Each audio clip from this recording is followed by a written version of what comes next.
I can still pinpoint the exact second my life shattered like fragile glass underfoot. I was hunched over my laptop in my home office, polishing off a marketing proposal for a major client, when my phone vibrated on the desk. It was a text from Ryan, my husband of 7 years. A small smile tugged at my lips as I unlocked it, figuring he was just double-checking the time I'd arrive at his parents' housewarming bash. But the words hit me like a sucker punch. Don't bother coming. Mom doesn't want you there. My fingers went numb, the phone slipping slightly in my grip. I reread it once, twice, a third time, hoping the letters would rearrange into something that made sense. But they stayed put, stark and unforgiving. No follow-up. No, just kidding or wrong person. Just silence. Cold as a winter grave. This wasn't some casual get-together. This was the celebration for the sprawling estate I'd single-handedly purchased for Margaret and Harold, $850, 000 poured into bricks and mortar. Every penny scraped from my blood, sweat, and endless overtime. Let me rewind just enough to paint the picture, because you need the full canvas to see how the colors bled into this mess. 2 months earlier, Ryan had trudged through our front door after visiting his folks, his face etched with worry lines deeper than usual. We sat at the kitchen island, and he spilled it. His parents were drowning.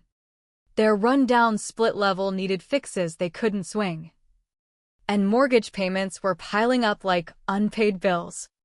He looked so damn defeated, eyes pleading without words. And me? I jumped in feet first. I'd always been the fixer, the one chasing approval from Margaret like a dog after a bone.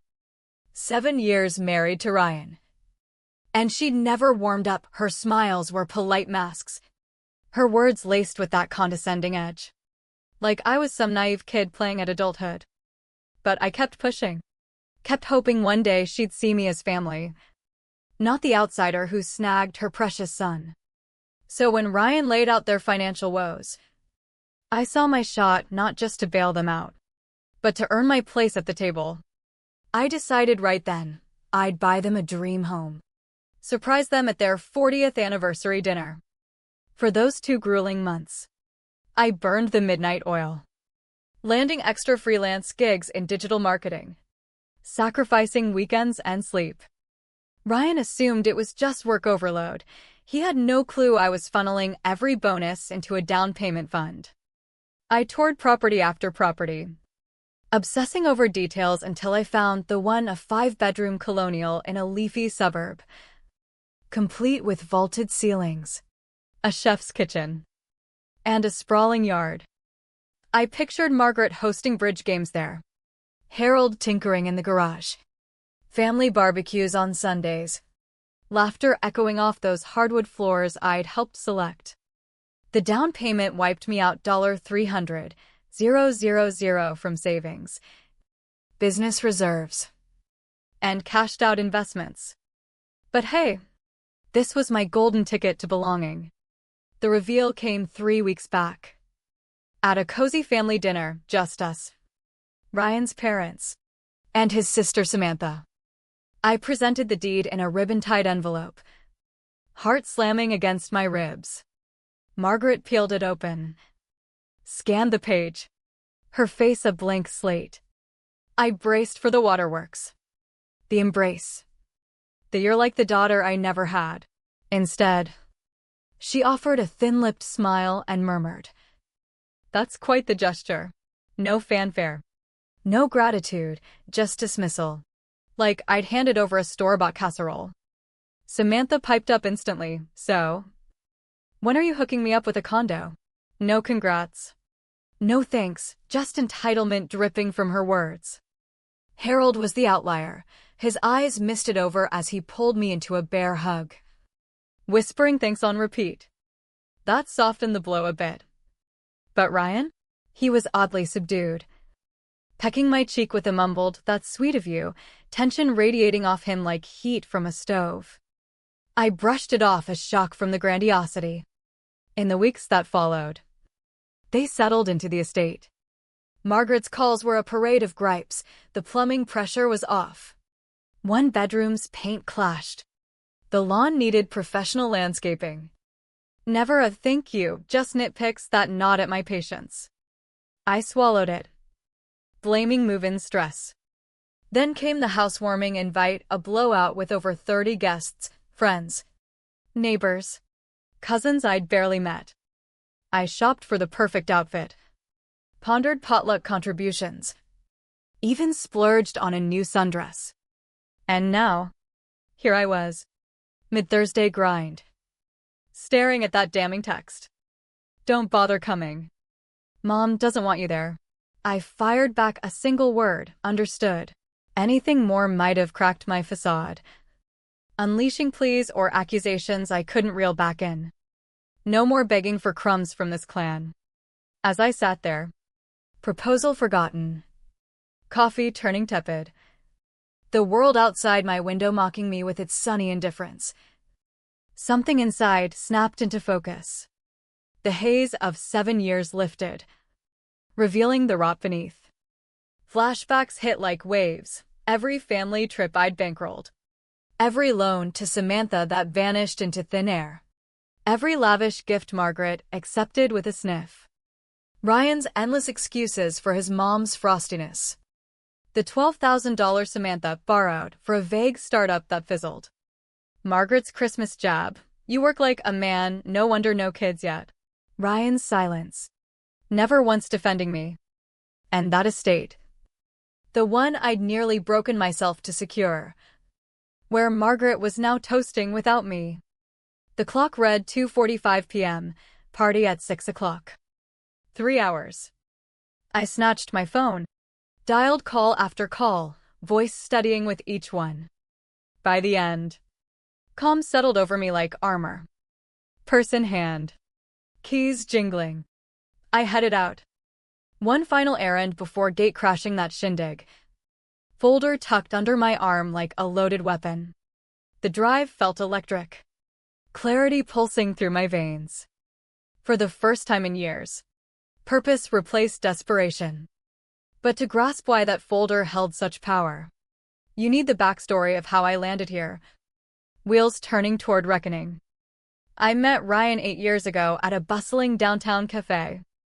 Fresh off launching my marketing consultancy, I was grinding 18-hour days on caffeine fumes, building an empire from scratch. He was a steady branch manager at a local bank, reliable, attentive, cheering my wins. Our early dates sparkled, him quizzing me on client pitches, toasting my first 6-figure contract with champagne. He massaged my knots after late nights, whispering I could conquer the world. Teammate. Partner, that's what I saw. We tied the knot after a whirlwind year. Hindsight's cruel, that's when the cracks spiderwebbed. Subtle at first, Ryan's snide remarks on my hours. Margaret's pop-in visits with emergencies, her judgmental scans of our condo. My business boomed, tripling his salary within 2 years. I never lorded it. Money was a tool for comfort. Nothing more. But to them, it twisted into leverage. Family dinners morphed into subtle shakedowns, Margaret hinting at appliance woes, car troubles, tax burdens. Ryan's puppy dog eyes until I caved, which I always did. Samantha was bolder, her favorite sis-in-law, act preceding pleas for rent. Bills. That phantom venture. Promises of repayment? Empty as her bank account. Reminders earned offense. Like I was the villain for tracking my own cash. Worse was the disdain laced through it all. Margaret's icy grins. Barbs at my ambition. My style. My child-free life. Forgotten invites to gatherings. Then feigned surprise at my arrival. Ryan's cop-outs. She's set in her ways. Don't take it personally. Never a stand. Just awkward shrugs while they dissected me and drained my accounts. Yet I persisted. Convinced generosity would crack their shells. That estate? My Hail Mary. But here's the kicker I kept buried. I didn't outright buy it. $850,000 total. $300,000 down. $550,000 mortgaged. Margaret and Harold couldn't qualify solo. Their credit was trashed.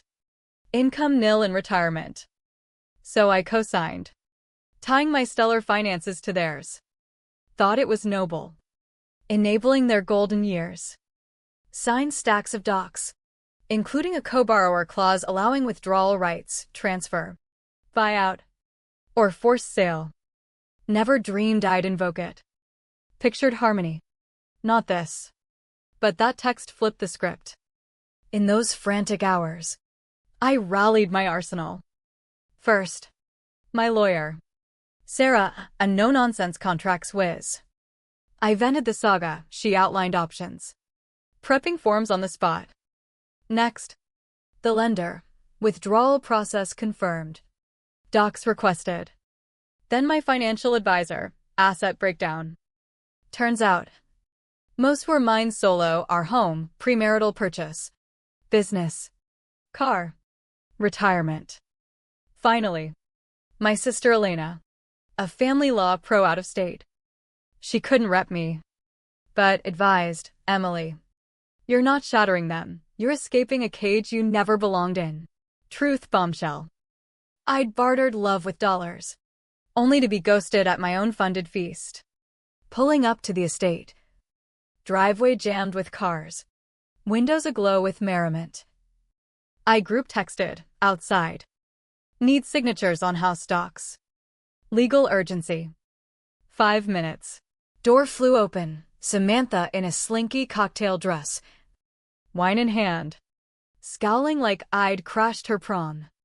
What the hell? Ryan said you weren't invited. I flashed my practice smile. Paperwork. Quick and legal. Margaret materialized. Decked in a pricey ensemble. Cheeks wine flushed. This is outrageous. Emily. Private family affair. The family dagger twisted deep. I held firm, moments all. Or my attorney books formal. Attorney thawed her frost. She ushered me in wordlessly. The living room buzzed with strangers, book club pals. New neighbors. Obscure kin, nibbling canapes on platters Margaret surely charged to some card. Ryan emerged from the kitchen. Tray teetering. Face straining to ash. Emily. What? I cut in softly. Just docs. Babe. No fuss. But his eyes screamed panic. We crammed into the study oak desk. Shelves I'd envisioned for Harold's hobbies. Door shut. I fanned papers across the surface. Reviewing the purchase details. Margaret, arms crossed. We know you gifted the house. Thanksgiving. Not quite, I countered. Unveiling mortgage sheets. Silence swallowed the room. Cost $850,000. $300,000 down. $550,000 loaned. I co-signed. Margaret blanched. You said gift. A home. Yes, not fully paid. Samantha erupted. That's not generous. That's a setup. Anger flickered. But I stayed ice cool. Setup? I enabled it. Their credit tanked approval. Harold murmured about the paperwork blur. I highlighted the clause, withdrawal rights refinance. Buy out my $300,000 plus $18,000 payments, $318,000 total. Or sell. Chaos ignited. Margaret wailed betrayal. Samantha hurled slurs. Ryan gaped. Harold slumped. Stunned. You can't. Margaret shrieked. Our home. I'm detaching financially, I replied. Eyeing Ryan. Post your text barring me from my own investment. He stammered. Let's talk alone. More, I pressed. Producing separation papers. Community property review done. Primary earner here. Assets mostly mine. Filing tomorrow. Hell broke loose, sobs. Threats. Please. Samantha vowed lawsuits. Margaret cursed my soul. Harold hushed futilely. Ryan froze. I packed up. Paused at Ryan. Locks changed at my house. Premarital title. Your stuff's curbside tomorrow. Crash here in your non-funded mansion. I strode out. past gaping guests. Head high. Ignoring the stares. 3 blocks later. Tremors hit, I pulled over. Tears streaming, not grief. But liberation's flood. Crying. Laughing. Unhinged but unchained. The aftermath was a barrage. Ryan's 25 calls day 1. Margaret's rants. Samantha's venom. Even stranger allies piling on. Blocked. Ignored. I took rare leave. Huddled with Sarah, docs airtight. Financials solid, business thriving. Savings rebounding. Therapy with DR. Ramirez unpacked it. You traded affection for funds, a one-way street. Not love. Harsh mirror. But healing. Day 3 post blow up. An envelope on my door, Herald scrawl. Inside, letter and message printouts. Emily. Cowardice kept me quiet. Watched Margaret's chill. Samantha's greed, said zilch. Post-party. Your grace amid our rage shamed me. You deserve truth. Printouts. 18 months of texts, Margaret, Ryan, Samantha scheming. Control her cash, Margaret to Ryan. Working on house by phase 2. Samantha, trap her with investment, can't refuse then. Worse, divorce plots. Exit strategy, document her as issue, claim half business via community laws. Ryan, thinking. Bow rose, they'd engineered it all house's snare. Isolation as tactic. All for my wallet. Phone rang unknown. Emily? This is Jessica. Ryan's ex-girlfriend. We should talk. Met at a quiet diner, she fidgeted. Pretty but haunted.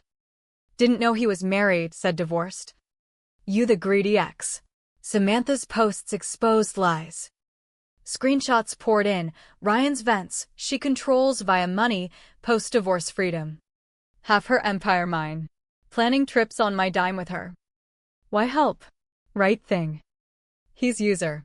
Not lover. We bonded over parallels, his manipulations. Excuses. Sarah gleamed at the hall, infidelity. Fraud intent. Timelines. Ryan fought briefly, claiming emotional support merited business half. Laughable. Evidence crushed it, settled fast. He got minimal shared savings, deserved zilch. Margaret raged at my office. Security escorted out mid-tirade.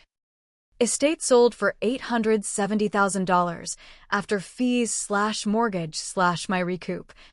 They pocketed $12,000. Downsized to a cramped rental, Samantha couch-surfed. Dreams deflated. Harold's final call, sorry doesn't cut it. But peace to you. I hung up. No words needed.